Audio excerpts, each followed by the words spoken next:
So I recently got a stack, not a large stack, but a few Harlequin models from a friend of mine to paint.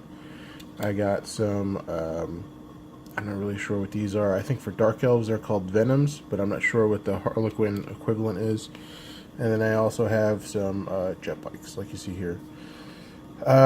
He's not sure, the customer's not sure what color he wants on the bikes. He just knows he wants an airbrush gradient. So I've set these three up as examples for him. I figured why the heck not put them on video. So this one is pretty simple. All of these were initially primed black. This one I primed white. Anywhere you see orange, I actually primed white on that first and then left the rest of it that dark black. And then what I did is I took a red, I hit over the black, and because the black's there, it makes it a little bit darker. And then the orange pops a little bit because the orange is on top of the white. It's not that difficult of an effect at all. It just is a different way of doing it. Now then this one is pretty simple. I just went from a golden yellow to a green and then to a dark green back here. And then the last one, which full credit, I learned this from watching a video by Lester Bursley. But this is primed black, and then you take a stencil. You can make your own, or I have like this thing. And essentially what I did is like put a curve right there and then hit white primer on an angle. This isn't the exact curve, but you get the idea. And then so the stencil gives it the hard line, but then it fades just because that's what the paint's going to want to do.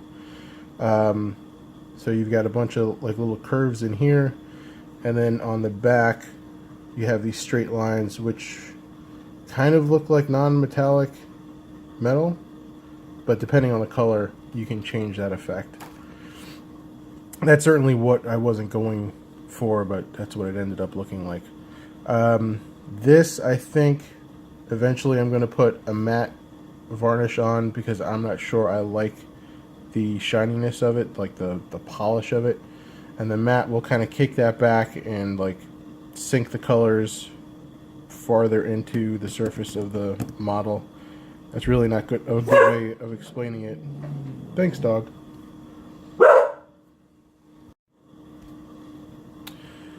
Yeah, so this is going to be hit with a matte varnish to kill the shine and flatten a little bit of the colors. It'll make it look like it's more part of the material.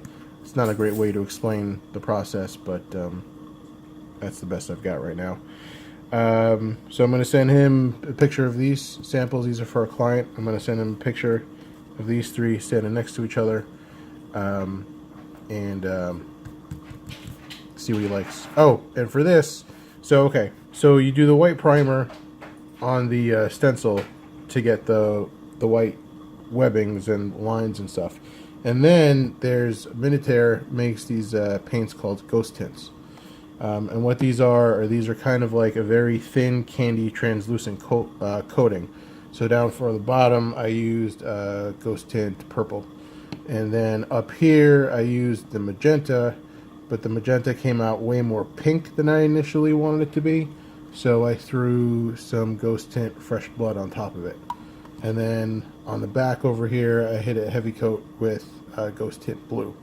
So these ghost tints kind of do some cool effects. You could also use it for glazing over regular colors, but just the novelty of doing this, and once you know the trick, it doesn't take that long to do.